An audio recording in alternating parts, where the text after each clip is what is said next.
Where to stay in Tagaytay? You can rent this condo unit na tahimik, not crowded, may wifi at may sobrang lamig na aircon.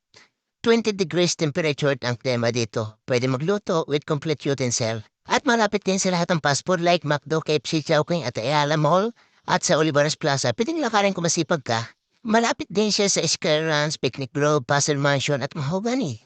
Papasok mo nga ng pinto kitchen agad, kompleto din sila dito. May dishwashing liquid, then andito na lahat ng utensil nakalagay sa cabinet at may mini rep din sila dito. Pagdating sa kwarto, mayroon din sila ditong cabinet lagay ng gamit mo para hindi ka makalat. Charot. May Netflix din sila dito, tamang-tama habang umiinom kayo ng beer o umiinom ng coffee. Ito yung isa sa nagustuhan ko, yung balcony pwede kayo dito mag-coffee or mag-beer habang nagkikwentuhan or nagre-relax habang kasama ang jowa mo. Charot. Ang CR hindi ko nakuhanan pero okay naman siya. May dalawang CR sila at ang isa ay pang shower and may heater na sila. May kasamang body wash pero walang shampoo. Dalhin lang tayo. Dala-dala rin pag may time. Charot. Mga balcony na nakaharap sa taal pero ang sponsor sa akin ay hindi nakaharap doon.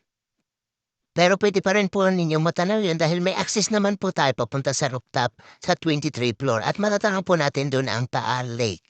At dito ako pinaka nag-enjoy sa swimming pool nila na malamig, malinis at ang open nga pala nito guys ay 7 a.m. until 10 p.m. pwede mag-swimming. Sarado siya sa mat